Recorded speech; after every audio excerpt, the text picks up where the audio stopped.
welcome to our channel Sangeeta to Teach. I hope your preparation is going on very well, and today we are going to discuss about the teaching aptitude, the previous year questions with the official key. So these are the questions that had appeared in the UGC NET question paper already in the year 2018 and 2019, and this was the most reliable information that you can depend on. And wishing you all the best. Let's start the video. Before I start the video, if you're coming for the very first time for this channel, please like and subscribe, and let's start without any delay. Which of the following indicates the concept of zone of proximal development as suggested by Weigott? So Weigott was the person who has given this concept, zone of proximal development, ZPD. So what is this zone of proximal development? Let us have this concept. See, what a learner can do when he is doing for himself and what he can do with the help of the guidance is nothing but, the gap is nothing but the zone of proximal development. So from the options we can figure out that a learner's brain develops faster in childhood. No. The learners learns effectively when it is supposed with real-time examples. No. What a learner can do with help and without help. And yes. If I have to explain this option, if you are preparing for UGC NET, if you are doing a self-preparation, in a mock test you can get up to 60 questions. And with the guidance of coaching or tuition or something else, you are able to crack the 100 questions.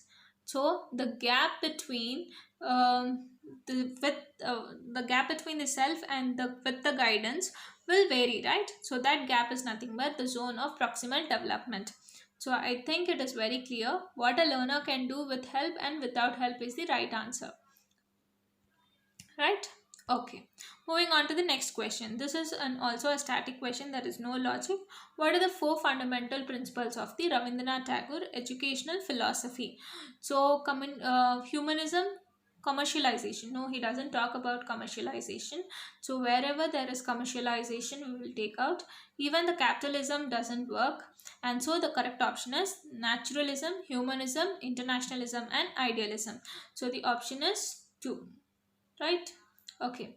As we know, it is naturalism, humanism, internationalism and idealism. These are the 4 principles by Rabindranath Tagore in the educational philosophy. Moving on to the next. The field of study of the therapy and practice of the self-determined learning. So this is the keyword. What is self-determined learning? That focuses on the importance of knowing how to learn is known as. So self-determined deals with heterogogy. Heterogogy deals with self-determination. Episteme is the knowledge. Andragogy is nothing but it is all about the adults. And pedagogy is about the teaching professions. Okay, it is a kind of education where it deals with the teaching professions. Okay, this is the answer. Self-determined, you have to go with the option heterogogy. Right. Moving on to the next question. The construction of the thought process, which includes remembering, problem solving and decision making. So whatever is related to thoughts, anything that is related to thoughts, memories or related to brain, where the brain is involved, that will come under the cognitive development. So that will come under the cognitive development. And yes, the construction of the thought process, which includes remembering, the problem solving and decision making, comes under the cognitive. Andragogy we talked about, it would come under the adult education. Pedagogy is about the education. It is about the teaching professional education, right? Pedagogy. So the answer that is related to thought process is nothing but cognitive development. Moving on, the field of study dealing with the methods and principles used in adult education. As I said you, adult education will deal with andragogy, right? Okay, the option is andragogy. So when the learning outcome of the students are ensured with the employment. So after the learning, the learner gets the employment of what? With the very less resources. That is, he is able to get the employment of the less resources and efforts on the part of the teacher and more initiative. So the learner is able to do his work with the less resources and also has a self-learning is an evident. So what is that expression which describes the teacher? So that is nothing but if the learner is self-learning, that means the teacher is effective. That's why he is self-learning. So he should be effective. Success does not involve, intelligent does not involve, practical does not involve. So the only option that is left is teacher is effective. So this is the answer, teacher is effective. Moving on to the next question. Peer group interaction in a class helps in concept understanding. Yes, you can understand the concept when your friend is telling or when you are interacting with many people in the classroom. Realization of one's misunderstanding. No, it is not related. Rapport building. Yes, of course there is a rapport building when you interact with your classmates, but whereas it is more appropriate to write the concept conditioning. So the answer is concept conditioning.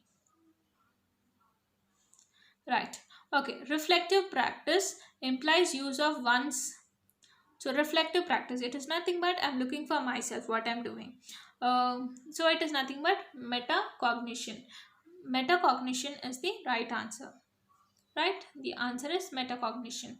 Reflect oneself is metacognition. Listening is important for a teacher too. So why does a teacher listen? Because to address the requirement of the learner. Second one, the gain knowledge. He already has the knowledge. Why would he gain the knowledge? Keep the learner in good humor. It is not nowhere related to good humor and learner. Evaluate the learner for progress made. It is not that you need not hear. It is depends upon this evaluation how you do it. So it is important for a teacher to listen because it will address the requirement of the learner. So very first question, to address the requirement of the learner, the listener is important for listening is important for the teacher, right? This is the answer. Coming to the last question. Inclusive education implies inclusive, including. Inclusive is nothing but including. So it will not leave any child behind in the education. So ensuring learning outcome to every child to be same. No, it cannot be. Including the disabled in this mainstream. No. Providing compulsory education for children below 14 years? No. It is ensuring that no child is left behind in the education. So this is inclusive. Inclusive means including every children, right? No children is left behind. So inclusive is nothing but including everybody. So I hope you like this questions, and we will come up with many more questions. Please like and subscribe, and a very big thank you.